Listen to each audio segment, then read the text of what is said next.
Welcome everybody to the third episode of the All Things ITSM Global Podcast, and we're here today with a very special guest, Kevin Keegan, who was the keynote address at this morning for the ITSMf Norway Working 9 to 5 conference, and we feel very privileged to be able to spend a little bit of time with him this afternoon.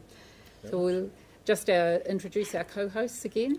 Yes, I'm Suresh, GP. Glad to be here all the way from India. And it's quite an inspiring session, isn't it? In the morning. It was like, everybody's, wow, that sounds like ringing a bell. It is great, yeah. And I'm Simone Jo Moore, and very, very happy to be here, absolutely. I know there's many people around the world that really wish they had been able to come to the conference just for you. Yeah. Despite the snow. Despite the snow. So you had some great messages for us this morning about how sport and teamwork really translates through to the business. Perhaps you just want to share a few of those with a wider audience today. Yeah, I really enjoyed it this morning. I thought that, it's always difficult to start a conference off, I think, but the pyrotechnics before and all the noise, I felt like I wanted to come in and sing a song and belong in a band. So I was motivated to go in there, but just to get my messages over from what I've learned in my life and pass it on, because I think that's really important. And some of the things that I talked about were people who passed things on to me. Talked about Bill Shankly in there, my first big manager at a big club, who really took me under his wing and shared all his knowledge that he'd built up in his 56 years to that point, and gave it to me and said, look, have you thought of this? You should do that. And I felt in the room today, we got a lot of people who work on their own, who feel a little bit at times isolated, and they need to communicate more, I think, especially in this industry, the IT industry, because you can find yourself. I find myself, a lot of time on a computer, and that's fine. You can do some good work. You can send emails, but it's nothing quite like, looking at someone, talking with someone, just seeing their body language. And I was trying to maybe impress on people that, I was successful in the end, but I had some failures. I had some real times when I thought, I'm not going to make it here, but I never gave up. So I think there'll be people in that room today who work on their own, probably freelance. It's like they've not got a regular income, so they don't know what's happening next month, next 6 months. Yeah. And that's what I try to aim it at, and just show them that, anyone can do what I did. You've just got to believe, really. So how important do you think it is then to, when they're in that situation and working in an isolated way, to have a mentor of some kind? I mean, you talked about some of your mentors. So I think it's vitally important, because I think more and more people now are working from home. Yeah.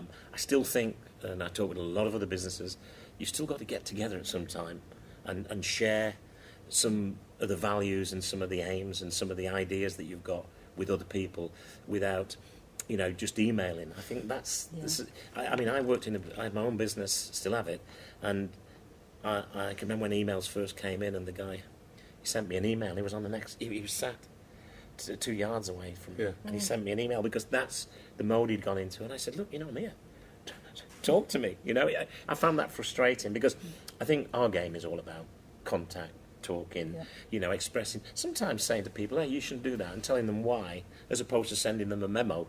Right. In a sort of cryptic code, if you like. So we're very much like that in football clubs. To turn a football club around, especially from the management side, you have to communicate with everybody. You have to know what people are thinking. You've got to be able to look in the eyes sometimes. So I think that's the big thing with the IT industry. It's got to find.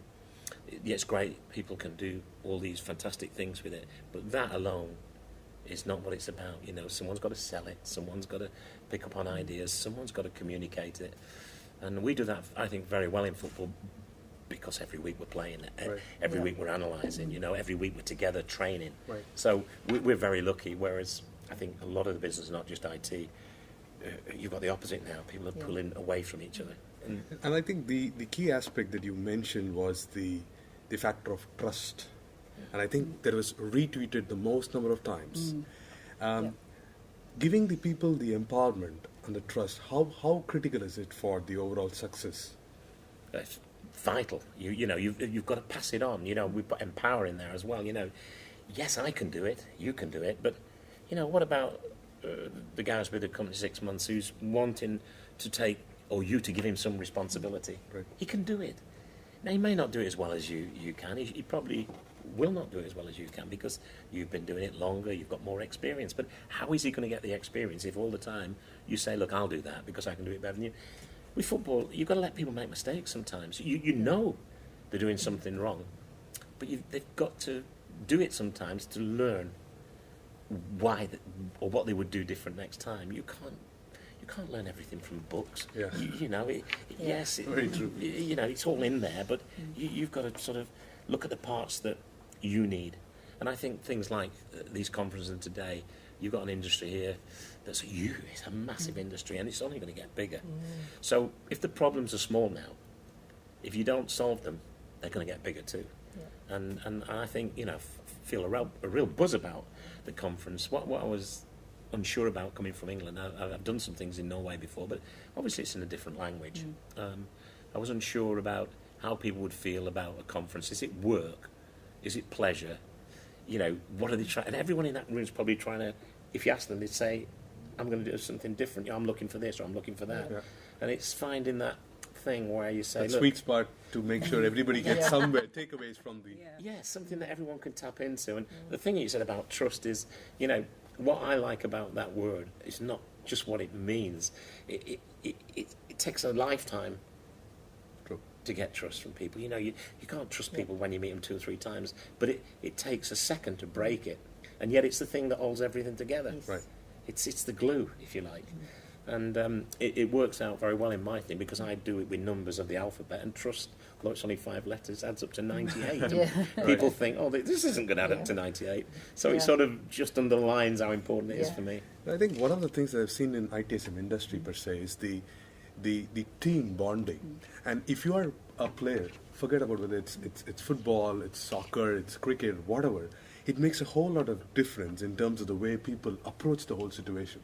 Because when you are working in a silo in terms of things, people don't get that give and share and try to bond across. I think isn't it crucial to play any game for that matter to get some inherent traits to run business or working as an organization that delivers outcomes? Yeah, I don't think in isolation anyone can achieve anything. I could work on a program, I can do something on my own, but eventually I'm going to need some real help with this to take it further. Some expertise in different areas that I don't have, because what we have to be careful of is no one is an expert in everything. We've all got our strengths and we've all got our weaknesses, not just as in our ability to do our job, but also in our character. I meet people. The whole real thing going through what I was talking about today was you can read books, you can watch films, you can come to conferences and listen to people, but the people you can learn from most you meet in every single day of your life. You look at someone, I don't know, I looked at a footballer when I started at Scunthorpe United, a little club in the 4th Division England, and he was so good technically, and I wanted so much to be like him. So I thought, I'm going to watch him, and I watched what he did, and he really worked hard on his skills. It didn't just happen. He went and after training, he went and did another 15 minutes while the guys were going home. Another guy, I talked about him, about this fantastic physique. He wasn't a great footballer, but he looked so good. He looked so strong. He could run forever. And I watched him, and in the afternoons he ran up the stand with some dumbbell weights in his hand. And I said, can I do it with you? I mean, I was just a little skinny-legged 17-year-old kid. And I can remember him saying, he said, yes, but don't get in my way. I was just like a school kid. But, I started to get, stronger. Then when guys hit me on the pitch, so I didn't know why I was doing it, really. But I thought, I want a bit of that. And I think that's what people need. If a guy talks and you think, like Bill Shankly in my life, when he talked, I just had to listen to him. Some people have that voice. You would love to have that voice, that communication skill. Other people, you just think they've got an aura about them, and yet they don't say much. You'd like to have it. And these people are showing you, it's not exclusive to anybody. Somebody dresses great. You think, wow, he always looks smart, or she always looks smart. It's a fantastic thing, and everyone's looking for ideas, and they're all around you. Even the things that people do wrong. You look at it and think, I don't want to be like that. I don't want to make those mistakes. I don't want to talk like that person did to that person. And so I think that is really what is around all what I was trying to get over in that 45 minutes a day, was trying to say to don't go looking too far. All the things you need to know and learn aren't very far away if you just want to see them, if you want to open your eyes for them. I think I really enjoyed your story about your 50-mile run. Or 80k. I put it Yeah, into 80k. Yeah. Well, it's 80k's for New Zealand as well. It sounds a lot more, doesn't it? But that must have been such a sense of achievement. And if you can do something like that, then you must have felt like you could do anything. That's it. And again, that is the thing I think a lot of people might take away from it, is just go and do something a little bit extreme in life. I don't mean by this, sign up to fly to the moon. Yeah. But, people can go and do 3 peaks in a day with friends. Yeah. And, the team building around something like that, where you think it's going to be a bit of fun and then you realise, wow, we've been going 18 hours here, we're still not the top of this Pretty third tough. peak, and the bonding that brings with people. Because, teams are formed not when you're winning, but when you lose. When you come in and, you've lost a game, you shouldn't have lost. You've lost it because you weren't either professional enough or you didn't make the right decisions.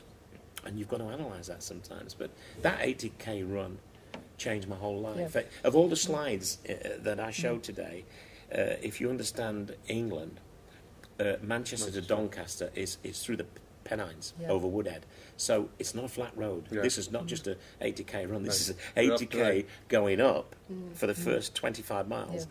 And then, when you're tired, coming down and actually running downhill Yes. when you're tired is worse than running uphill. Yeah. So when you got to that point where you were actually, that struggle, you could feel it in the legs and that struggle, where do you go? I mean, one of the things you said was about finding inspiration inside yourself, because if you don't, who will?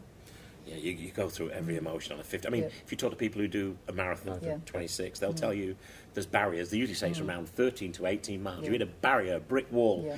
and a lot of people can't go through it for lots of different reasons, and which I fully understand. But strangely enough, when we did the 50-mile run, we didn't hit that to 15, because in our minds we were programmed to go further. Yeah. But everyone said, you're mad. Everyone thought we were mad. Yep. And, I kept thinking, are we right doing this? But it was incredible. We started off 8 people. Only 3 of us finished it. The other 5 knew they wouldn't finish. They were trying to do 20 or 25. Because to run 80k or 50 miles, you can't just jog. Because what happens, the time or endurance to get to the end, it catches up with you. So Yes. you have to go at a fair pace. So it's one of those things where you've got to find that right pace and that right, and the camaraderie, the ones who'd stopped and fallen out, getting in the car and coming with water for you, and then just jogging with you for another 3 or 4 miles, even though they were spent. So we built up a real, and after that, I couldn't believe it, but I was like, I think Forrest Gump, the film, Yeah. was almost part of my life, Right. but it was before it. I could just run. I went back to the football clubs, and the guy's saying, "How did you get so fit?" And you don't realise, it's amazing. And I went to Liverpool then, having kept that up. I went to one of the big clubs, and the guys were saying, "You've got to slow down. Yeah. We don't train like that here." And you can imagine what that does for your confidence when you Yes. know I'm playing against you, and I know you're good. I know you can run. But I know I'm going to run longer than you. I'm going to last longer than you. Right. So mentally, I'm there 60 minutes. If you're still with me, I'm there 65 minutes.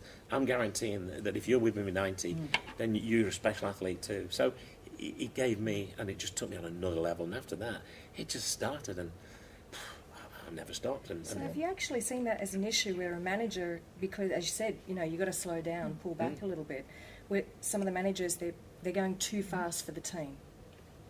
Yeah, well, I've done management as well. Obviously, I managed 4 or 5 clubs, and management's totally different because, when you play, as a footballer, for example, which is the only thing I'm qualified to talk about, I'm playing and you're marking me on. Yep. First, I've got to win my battle with you, even though it's a team game. You're trying to stop me. I'm a forward. I'm trying to score. Once I've won my battle with you, I can then go and help the Yes. others. And I think even though it's a team game, football, and a lot of sports are, there's still individual battles to be won. Yeah. So even in a team, if you're doing, IT and you've got a team meeting, all those people in there are vital to you, and they've got to produce what they've got to produce before you can, as a whole, Yes. get it. So, you know, your winger's got to get a cross in. Yep. I won the Golden Boot for top scorer, but, you know, if someone doesn't cross it right, you don't score. Yeah. If the That's ball right. isn't Yep. put where you need it, at the right pace, at the right time, It doesn't make. work. So that team building thing that came through football is life. You know, it's what you need in life. And the great businesses, the great teams, they're all got one thing in common. They've got everybody rowing the boat Yep. the same way. There's none of this, well, you know, I don't like him or I don't like you. If people don't like each other or don't get on, it has to be sorted out. You know, they have to realise that the team, you know, together everybody achieves more is the most use. But it's true. You cannot, in a team game, certainly, or even at tennis now, you need your team. Yes. So, you know, it's vital. So, I'm seeing the concept of the other interesting part of fitness. You know, it comes particularly with the IT. We're talking about 9 to 5, very relevant to a theme, that today IT is not working with 9 to 5, they go beyond. And we take our health for granted, you know. So the kind of pressure that we are in terms of deliverables, in terms of engagements, in terms of customer demands, I mean, is there a need really for IT people to focus on fitness? What's your take on that? I think so. That's why I put it in there. Yeah. But when I say fitness, I'm not saying to an IT person who's not very athletic, go on an 80k run. you know, but a 5k walk, 2k walk. Yeah. It's not just the walking. It's that think time. That walk when you walk or run. And it depends what you choose to do, or cycle, Yep. or go to the gym. You go into a different, you know, level of thinking, Yes. and so walking is something I do a lot now because I'm not wanting to run 80k anymore. I've sort No. of given up on that. I'm 64, but I'll walk 5 to 10k, and during that time think a lot. So it's mental fitness, Yeah. but also physical fitness. You know, when you do a walk 5k, which everyone nearly can do, when you come back you feel good. Absolutely. You know, you think, wow, you know, I've just spent an hour walking and I feel better for that. So it's the thing between your ears saying, you know what, I've done a bit, and then I think your work gets better. Yes. And it's been proven. Yeah. You know, you look at all the research. You know, people who feel fit and teams that get together and do team building and that, they're motivated and they just mentally feel better. And that's that attitude which says my attitude's right to go to work. Yeah. And you can tell when some people come in to a football club, I'm sure, into an office, their attitude's wrong. I think the Japanese have these biorhythms, don't they? And if their biorhythms aren't right, Yeah. they actually don't go into work. Yeah, exactly. And, you know, there's something in that. You know, I'm not saying we should do that because you'll have people having all sorts of days off work. But you know what I mean? There are days when, I'm sure you have them, you can go into a football club, in my case, or go into your office, and whatever's thrown at you, you can handle. And then you go in another day, and everything's a problem, and it almost seems like I just don't know the answer that day, or I can't get over that today. You know, I'm sure you have them. Yeah. And it must be biorhythms. I don't know what else. Yeah, no, there's a real need for mental health days at work sometimes that you want to get going. I think we would need an entire time to spend, Kevin, because there's so much of nuggets that we could use it to the IT place. Yes. Yeah. And I think it was phenomenal because when you look at something which is not IT, then we are all focused because we day in and day out IT. Yeah. There's quite a good amount of refresher for all of us. I think we really enjoy. Well, I think one of the issues is even if you go into the office, that instead of working outside, you are actually working in a team. You get so entrenched into it's the PC, the phone, and you're just in it. And even though the other people are around, you lose yourself in that sometimes. In your world. And you forget that there are other people that you need to be communicating, connecting with to be able to solve the problems. Yeah. Yeah, nothing. You can't do anything in any business or any sport if you don't work as a team. So even if you're a singles tennis player, you've still got a team behind you. You can't do it alone. So No, I think in IT we've got to remember that too. You might be the best developer or the best service manager in the world, but if you haven't got a team around you, you're actually not going to be successful. That's right. I think it's spot on. I think fitness, mental, Mental. and a little bit physical is Yep. important for everybody. Just for the mind, you know. I think that people will work better. But Yep. IT is very interesting for us because in football now we're using it more and more as Yeah. well. So we're sort of dipping into your business world. enabler. It's time for you to dip into ours. Yeah, you know? exactly. Good. Yeah. Excellent. I think it was a fantastic session. Thanks a lot, Yeah, Kevin. it's been a real pleasure to talk to you. Yeah. I've really enjoyed it. Thank you. Yeah. Thanks a lot. Thank you. That's it. Time's up. Yeah, wonderful. Take 3. Yeah, we'll just let it run. That's what we did last time. Thank you. It's No, that fantastic. was really Yeah, good. that's fantastic. Yeah, good. Thanks I'm a glad you lot enjoyed it. for I mean, your time. it's Great. always. Yeah. I was trying to get a running theme through it, but when you've only got 45 Yes. minutes, it's not. Yeah, it's and quite yet, a short presentation. well, it is, Yeah. but you know, all the presentations that people are talking about now in the States, and that is 18, Yeah. 19 minutes. Yeah. You know, for most things. Yeah. Yeah. After that, people do. I tell you what, that Yeah. mental fitness It's nugget, pretty Yeah. very That's, good. Pretty very good. really Yeah. spot Because I on. think we're struggling big time, because there's so much of pieces moving on. You need to focus on some things. You need to have things. So that is very important. The kind of resilience that you talked about, Don't you think when technical people, engineers, people like that, they're almost stubborn in what they do. In other words, they'll work on something, and you could say to them, "Look, I think it's whatever you say." Certainly to engineers, because I work with engineers, they still have to go on and prove. And then when it doesn't work at the end, sometimes people who've got what I would call a lot of common sense, but not a lot of technology sense, say that won't work. The guy or the girl who's got the technology thinks, I think it will, and I'm going to prove it that it does or it doesn't. And they have to go through that sort of thing of I had a guy work for me, spent 4 days on something and quite a lot of money to do something that I knew wouldn't work. Yeah. But he needed to do it. Sometimes you need to know when to give up. Yeah, because you're flogging head off. Exactly. Well, I told him to give up when he went through about £5,000 trying to prove that this thing worked when it didn't. Yeah. But he was the more he sort of didn't think it was going to work. The more hours. I mean, he wasn't costing me money because he was staying after work. He just wanted to prove it right. But we abandoned it in the end, so he didn't quite get there. Good. Well, good luck with everything. Yeah. It was Thank there was a you. nice atmosphere there today. Yeah, I've got no, to it say, was. and It's a great conference. going around the people there and that, you've got a lot for them to tap into. Well done. It's good. Excellent. It's up to them. You put in the water there, they've got to drink it. Huh? Yeah, that's the one. The well's full of Safe water. Thank you, Kevin. Safe travel. Nice Thanks talking a lot to you, for your and give time. my love to New Zealand when you go. Well, welcome to another segment of our global ITSM podcast, all things ITSM. And one of the things that we were able to snaffle is Jason Fry from BMC. So welcome. Thank you. And so you've been travelling around Europe a little bit before landing on the shores of Norway. Yes.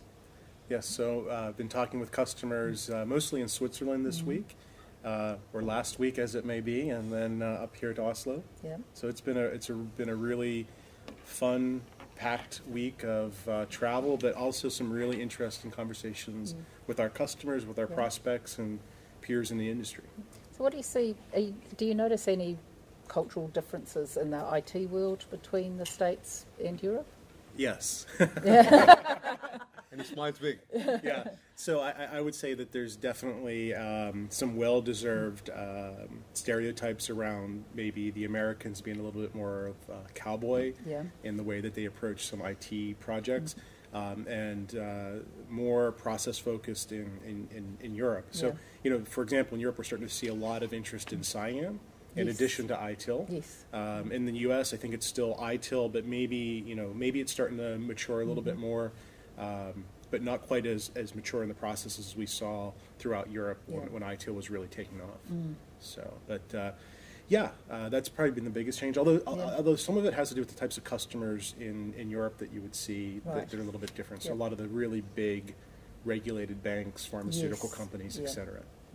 And how is the Scandinavian countries per se, in the way they adopt process and tools? Because you have now a good understanding of how this gets worked in different markets. So how do you see the whole the value chain in these countries? That's an interesting question. So up here in the Scandinavian countries, I've actually seen a willingness to be on the forefront of some different types of technology change, right? So I think from a process perspective, obviously the attendance at this conference speaks for itself, that they're very committed to service management as a whole. But I'm actually seeing, and we've seen just as BMC, a lot of success with the countries in this part of the world being very forward-looking around delivering new user experiences, for example, to their employees. And I'll be honest, it was one of the things that shocked me when we delivered some of our products to the market, that the first really big uptake happened in Europe but more specifically happened in Sweden. And Wow. so that was a surprise and also something very good for us, because it was interesting to get this very process-oriented, rigorous type of an organization that are looking at, that are using ITIL, that are using SIAM best practices, to then start looking at how they adapt new end user ways of thinking and ways of doing things. So it's been that combination that's been very educational for me and for BMC, and then I think hopefully very beneficial for their customers. And how do you see these conferences? Particularly, I'm quite keen to know about ITSMf Norway conference, because I've heard about it, but I wanted to hear your perspective, because you have been traveling in all these conferences. We see you in Fusion, we see you in every part of the world. So what's your take of this conference, and based on your history and how it is looking at? It's there are almost 500 people here, over Yeah. 500 Over people, 500. Yeah, 500 over. people here for Norway, and it's amazing the turnout, the interest, and then the dedication. So, you know, a lot of conferences, you guys know how it is. You've been to a lot of conferences. Yes. People show up, they turn up for the keynote, Yep. and then the breakout sessions come around, and you're like, where did everybody go? Here, I popped into a couple of the breakout sessions, and they're very well attended. Yes. The questions are hard. Yes. So you don't get the softball questions here. No. You get Did we better prepare?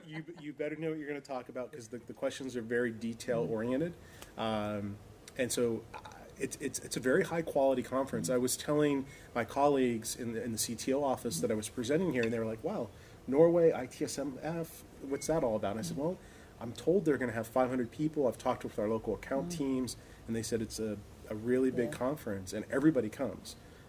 So it's been really interesting from that I perspective. did notice that too in the sessions I was attending today, that the questions are very challenging. And Yes. I think they enjoy that. That's part of their evolution, their Yeah. growth, which is exactly what a conference is meant to Yes. do, is to challenge you and to Yes. help you evolve and grow.